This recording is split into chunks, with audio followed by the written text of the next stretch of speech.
Alright kids, today's the day. I cut this yesterday. It sat out all day today.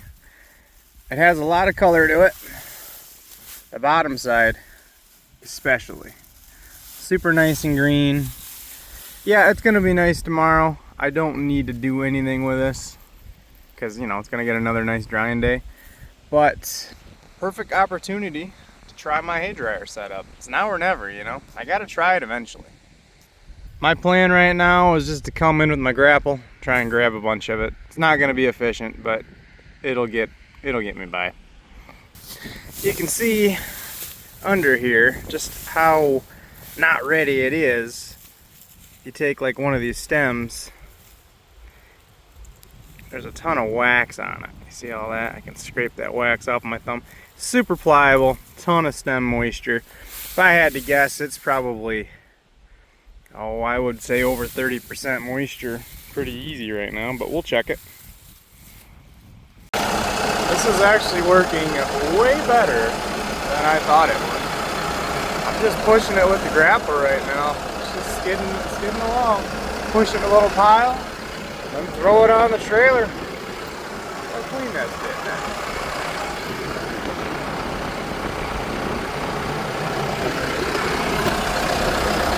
Not bad.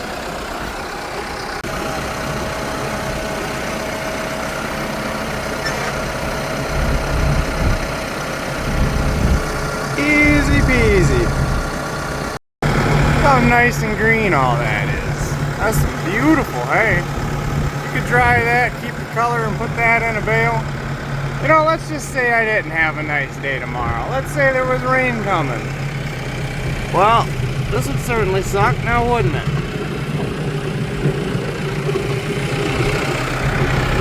We shall see. Well, if nothing else, it's a beautiful day. Even if we are making a mess. First load coming in. We shall see. Might have to get my head examined after this experiment. This is beautiful stuff though. I know I keep saying that, but dang is it beautiful. There's 3 loads. We shall see how that pans out.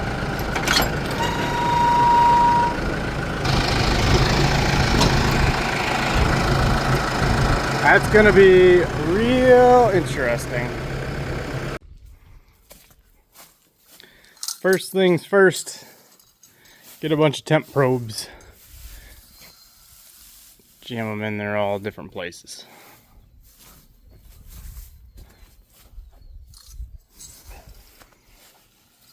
Front side and back side.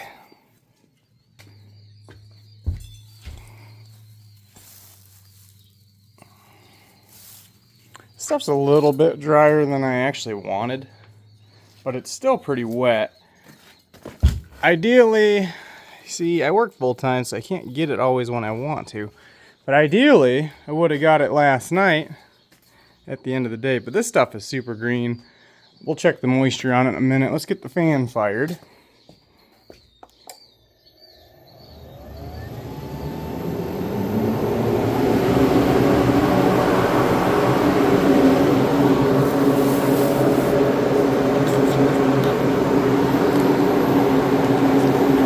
Run her a little faster for now.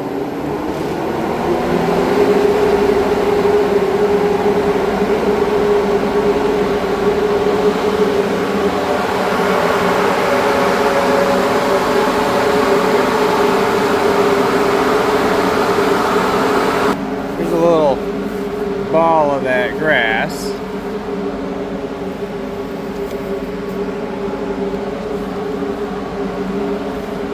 Kind of shove it into that ball I made. Oops.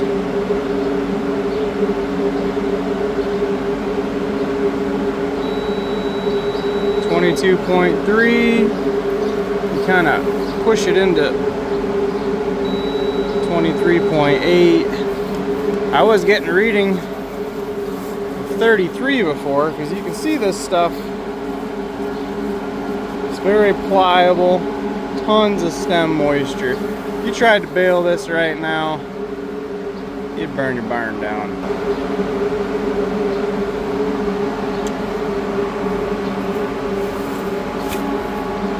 Pretty wet. All right, let the experiment run. We'll check it again tomorrow. Here we are 24 hours later.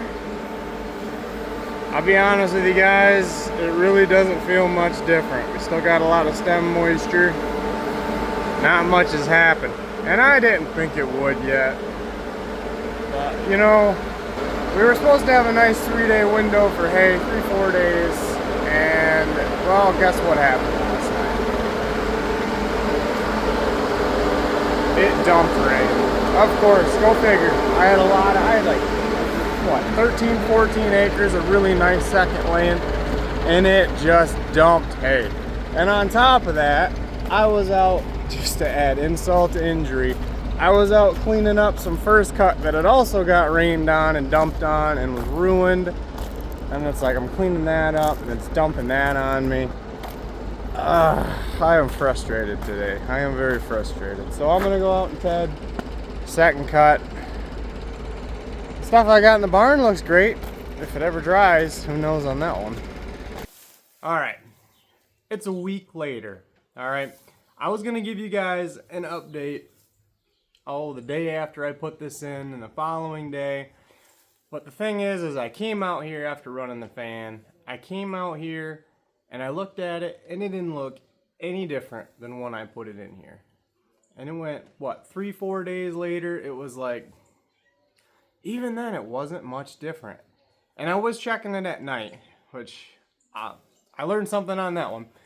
But anyway, so I was checking it and it just wasn't changing much. And I kind of was losing a little bit of interest in the project, to tell you the truth, because I wasn't seeing much happening. I wasn't getting the results I wanted.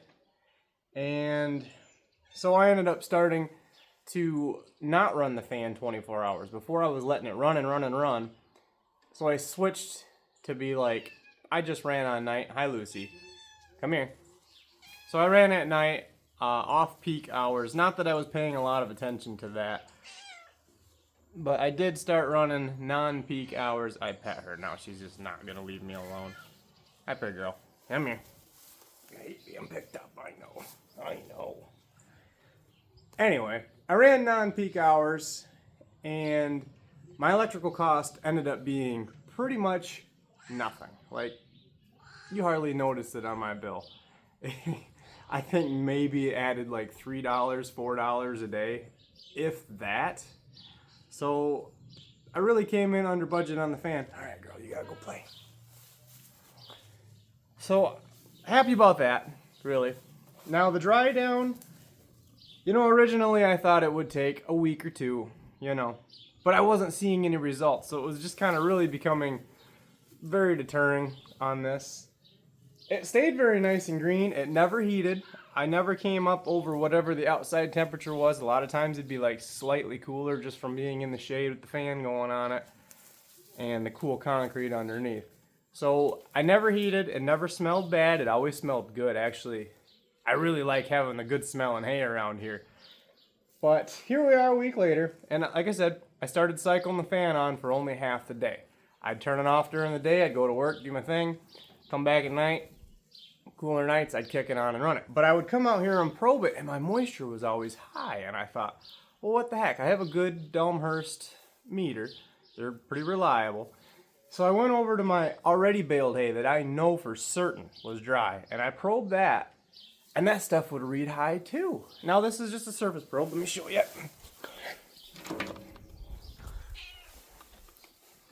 Just a surface probe, you know, it's not the actual hay probe. I have one of those too, but I was using this to read loose hay. And I'd stick it in my already baled hay, and it would read like 26. And I thought, what the heck? I know that ain't right. Yeah, at night, it's weird. At night, even baled hay will read high. It'll actually start pulling in the moisture from the outside air. How deep? I don't know. I never stuck the probe in there, and I should probably do that just to see. I can't imagine it goes all the way in. Maybe just the exterior hay starts to soak that moisture back up. But this pile would do the same thing at night. Lucy, you just gotta have that attention now. So that was very deterring. But I'll show you something. I started running that fan part, you know, just part-time. And I just came and checked it one day just for the heck of it. And you see how nice and green and leafy that is? Okay? See how the leaves, they're not... When I do this in the field, when I do that to a leaf, a lot of times it turns to powder just from being baked in the sun. But it doesn't. And you look at these stems, you'd say, those are very green stems.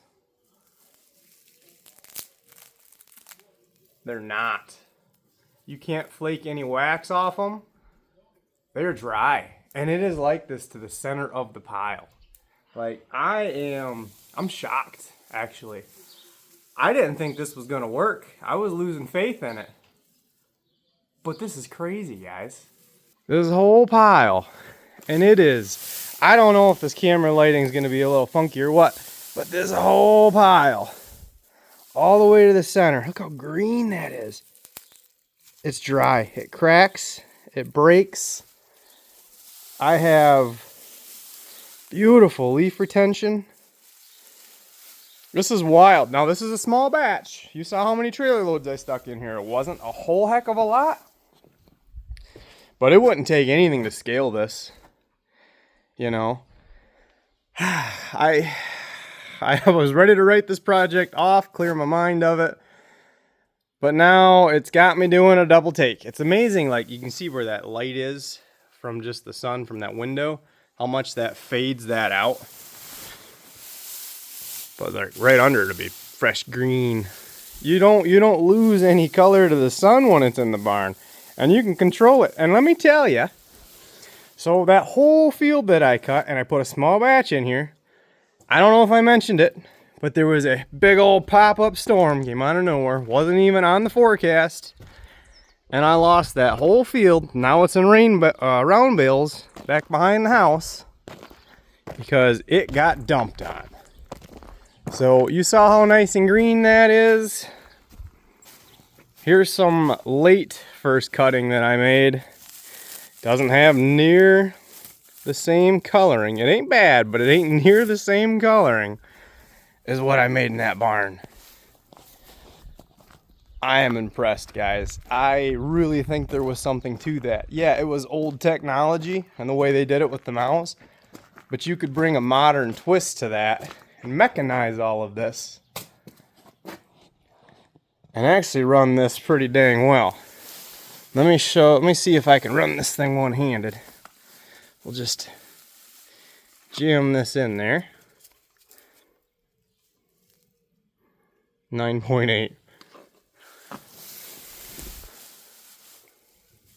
Yeah, this is the top layer. I've been digging through it. It doesn't read any different from here to the center.